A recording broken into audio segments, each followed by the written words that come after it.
Hola, soy Yago López, soy uno de los médicos de familia del Centro Médico Pontevedra y hoy vamos a hacer un vídeo sobre el uso de los inhaladores en la patología bronquial. Vamos a explicar por qué los médicos nos decantamos tan a menudo por los medicamentos de tipo inhalador frente a los medicamentos por vía sistémica, como pueden ser las pastillas o pueden ser las inyecciones, es decir, los medicamentos que son por vía general en las patologías de tipo bronquial.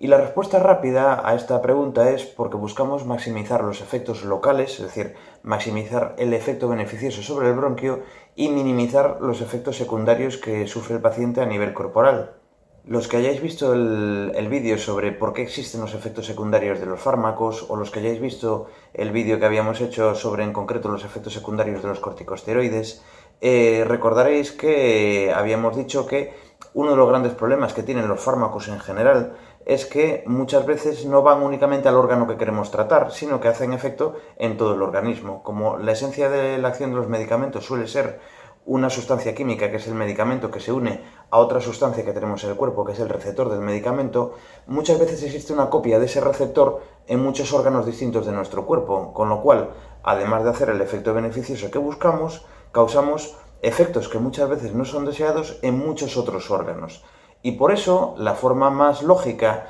de minimizar los efectos secundarios es, cuando se pueda, utilizar la sustancia directamente en el órgano que queremos tratar y ahorrar al resto de nuestros órganos un efecto que no estamos buscando. El caso más lógico, o el caso más fácil de entender, es una persona que tenga, por ejemplo, una dermatitis en la piel, en una zona concreta, y le vamos a dar un medicamento únicamente en forma de crema, para tratar únicamente la superficie que tiene enferma y ahorrarle el medicamento en el resto de la piel y sobre todo en el resto de los órganos. Una persona que tuviese, pues eso, una dermatitis alérgica en la piel, le podríamos tratar con corticoides en pastillas o con corticoides inyectables, pero sería muy poco lógico que a esa persona le diésemos por 150 miligramos de una sustancia para que 2 miligramos acabasen en su brazo y su cuerpo absorbiese necesariamente otros 148 miligramos en otras partes del cuerpo. Es mucho más lógico usar esos dos directamente en el sitio. El problema es que no todos los órganos son accesibles para poder tratarlos a nivel local,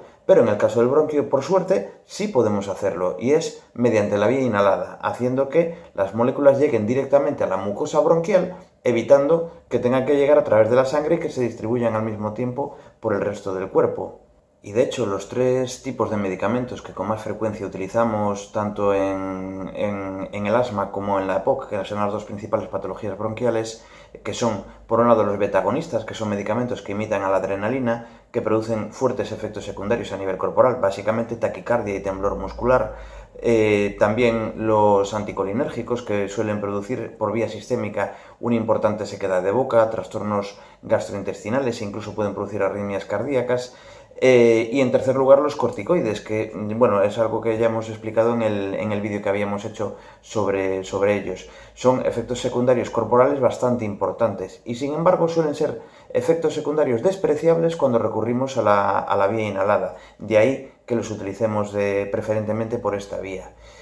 Y a la hora de hablar de las distintas vías de inhalación, las primeras que vamos a mencionar son, por supuesto, los famosos medicamentos de tipo spray, que seguramente a todos os suene porque es una de las medicaciones más comunes. En su momento, cuando surgieron en el mercado, fueron una auténtica revolución, porque fueron la primera forma de poder, como os decía, tratar directamente el bronquio de un paciente sin necesidad de administrar el medicamento en el resto de su cuerpo. Casi todas las moléculas que se han diseñado para utilizar por vía inhalada, además, se han ido,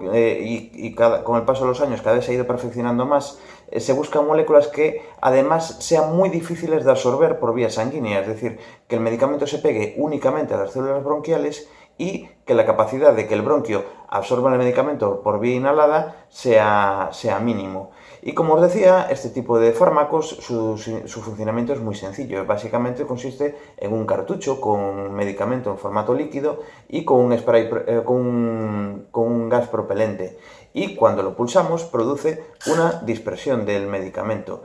El problema que tienen este tipo de fármacos es que el paciente tiene que estar muy bien entrenado para poder utilizarlos adecuadamente, porque una parte importante del fármaco se va a desperdiciar en forma de impacto en el fondo de la boca, muy particularmente en la campanilla, en la úvula y en el paladar blando. Lo cual, hombre, no es malo, desde luego es mucho menos malo que tomarse un medicamento por vía general, pero de todas formas sigue habiendo pues una cantidad de fármaco que se va a desperdiciar y que además puede provocar irritación local. Puede causar tos, puede causar afonía, puede causar picor de garganta y, como os decía, exige que el paciente esté incorporado, tenga la cabeza en un cierto grado de hiperextensión y se administre el medicamento exactamente en el mismo momento en el que la persona inhala fuerte y profundamente. Después la persona tiene que quedarse 10 segundos con el aire retenido en sus bronquios para dar lugar a que el medicamento precipite en su mucosa respiratoria y se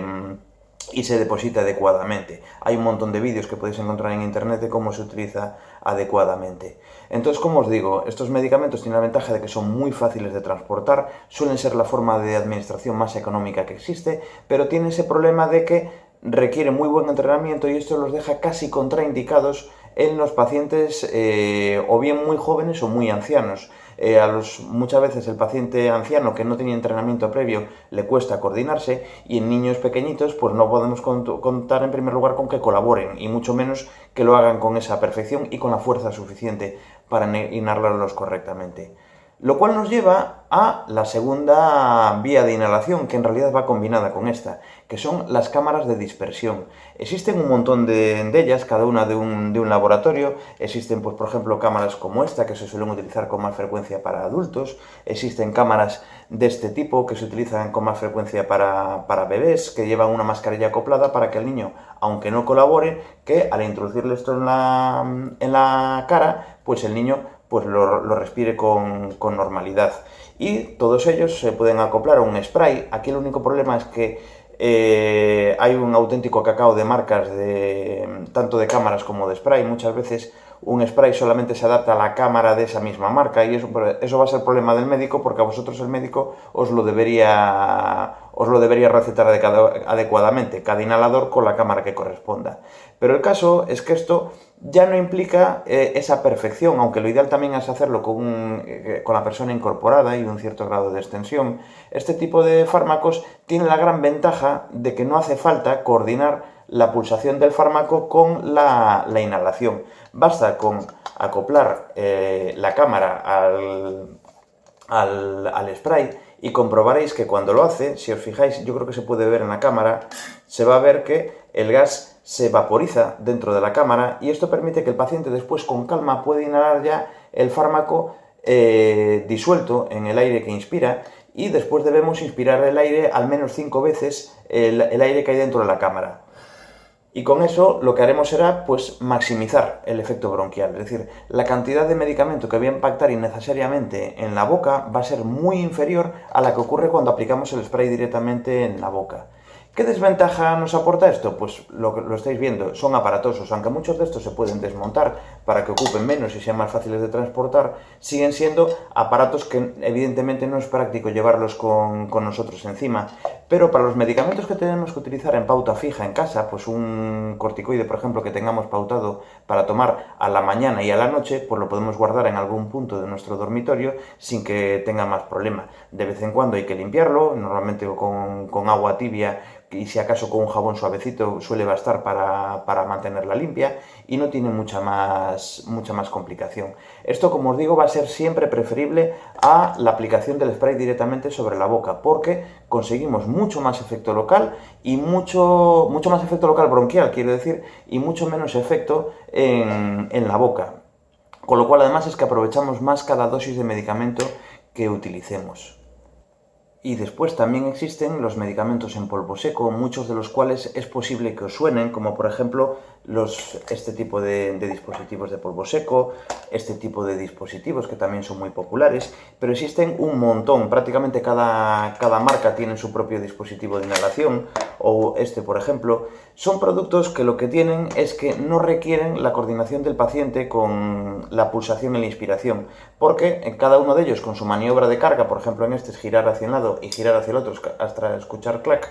dejan un depósito de medicamento en forma de polvo en la boquilla y el propio paciente al inhalar va a hacer que el medicamento se evapore y pase a su vía respiratoria. Al igual que pasaba con el spray, lo ideal es que la persona esté incorporada, que vacíe el pecho antes de la inhalación, cierren bien los labios alrededor y haga una inspiración prolongada y profunda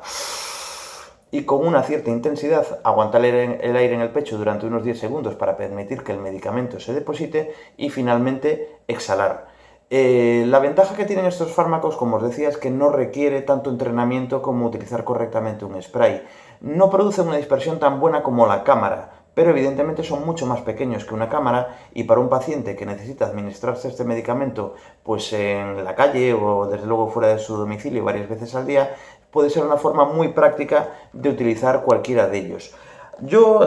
hasta ahora, uno de mis favoritos era este tipo de dispositivo porque permitía entrenar al paciente. Este dispositivo que veis tiene una ventanita que se pone de color verde y rojo, no sé si aquí se verá adecuadamente, pero cuando cargamos el fármaco la ventanita se pone de color verde y solo va a volver a ponerse de color rojo si el paciente respira adecuadamente. Y eso a mí en consulta me ha permitido muchas veces detectar a pacientes que no les iba el medicamento adecuadamente porque sencillamente no lo estaban inhalando con corrección, o bien porque hacían una inhalación de muy poca intensidad. Vemos que aquí no ha saltado, o a veces pacientes, sobre todo pacientes que eran ancianos y no entendían bien la explicación, y a veces lo que hacían era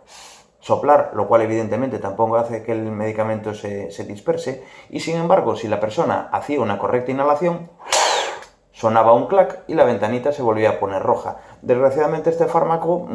ahora no sé por qué motivo de distribución en España es muy difícil de encontrar, pero en su momento la verdad es que era un excelente dispositivo, no solo de inhalación, sino también de aprendizaje. Pero en cuanto a dispersión, es decir, en cuanto a eficacia, son todos bastante eficaces, aunque todos dejan ese pozo de residuo también en el fondo de la garganta y por tanto todos tienen la posibilidad de producir tos o picor en la garganta, o afonía incluso. Pero lo que os digo, tienen la ventaja de que no son tan aparatosos como la cámara y son bastante aceptables. Tienen el problema de que suelen ser bastante más caros que los sprays, cosa que en ciertos lugares también puede ser algo a tener muy en cuenta. También otra cosa que tenemos que tener en cuenta de estos dispositivos de polvo seco es que casi por definición están contraindicados en pacientes muy jóvenes o muy ancianos por la cuestión de la fuerza del flujo inspiratorio. Hay muchos, los niños pequeños con casi total garantía no van a ser capaces de inhalar con la suficiente fuerza como para poner el medicamento en suspensión, y algunos pacientes ancianos muy deteriorados o con muy mala función respiratoria tampoco van a ser capaces de inhalarlo adecuadamente. Y por último tenemos las nebulizaciones de medicamentos. Los nebulizadores son aparatos que hasta hace poco eran tan grandes, tan caros y tan aparatosos que no solamente se encontraban en servicios de urgencias o en ámbito hospitalario. Lo que básicamente el fundamento de casi todos ellos es hacer pasar aire presurizado a través de una cámara en la cual se coloca el medicamento, y al incorporarlo a una mascarilla el medicamento se evapora y permite que el paciente, incluso el paciente inconsciente, pueda ser medicado, porque no requiere ningún tipo de colaboración por parte de la persona. Con el tiempo, la verdad es que en los últimos años se han abaratado bastante y se han conseguido reducir bastante. De hecho, el que vais a ver en la imagen aquí en la pantalla es el que yo tengo en mi casa. Son aparatitos ahora ya bastante más económicos, bastante más pequeños, y tienen también una serie de ventajas adicionales. Por ejemplo, el hecho de que, pues como pasaba con la cámara de inhalación, no suelen dejar demasiado residuo en la boca, lo cual permite un mejor aprovechamiento del fármaco. Tienen la ventaja también de que al utilizarse mascarilla también pueden alcanzar las fosas nasales, y no hay que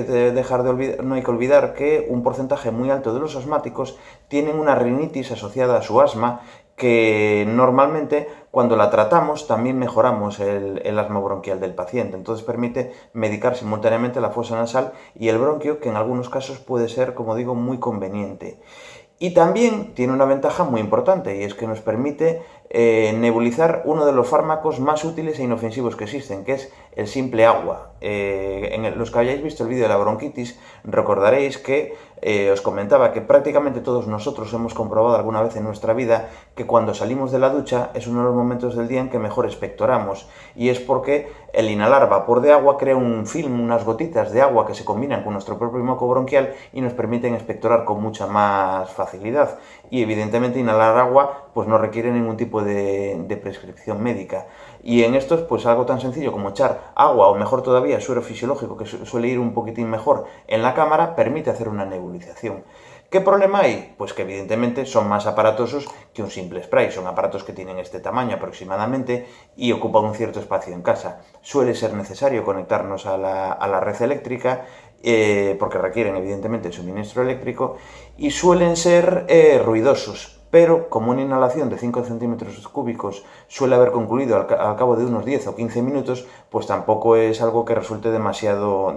molesto, y además la persona pues puede estar leyendo mientras recibe la inhalación o lo que le dé la gana. Y después hay otras dos premisas que es muy importante tener en cuenta con la medicación inhalada en general, y es que la gente que la utiliza, y muy particularmente la gente que utiliza corticoides, debería enjuagar la boca con agua después de haber concluido las inhalaciones, porque el residuo de corticoide que queda en la boca puede producir esas irritaciones e incluso puede favorecer una infección por cándidas. Y esto es un riesgo que es muy fácilmente evitable pues con algo tan sencillo como enjuagar la boca.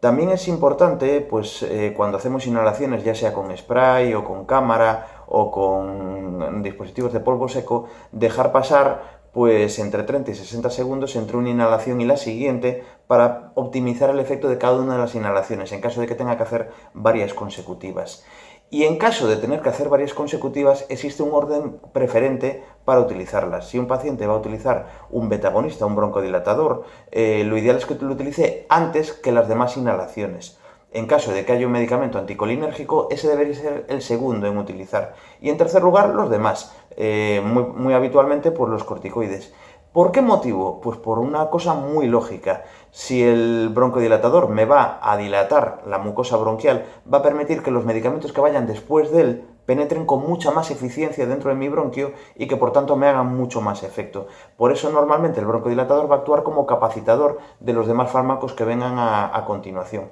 y por tanto es algo lógico e inteligente utilizarlos en ese orden. Primero beta-agonista, segundo anticolinérgico en caso de que haya un anticolinérgico y en tercer lugar el corticoide. Y bueno, este vídeo da pie a que hagamos el próximo, que publicaremos también en breve, que será el vídeo sobre el asma bronquial y cuáles son las premisas que los médicos utilizamos para tratarlo adecuadamente. Hasta que llegue ese vídeo, me despido de vosotros y os recuerdo que si os queréis suscribiros podéis hacer clic en el enlace que os va a aparecer aquí en este botoncito. Me despido de vosotros, un saludo.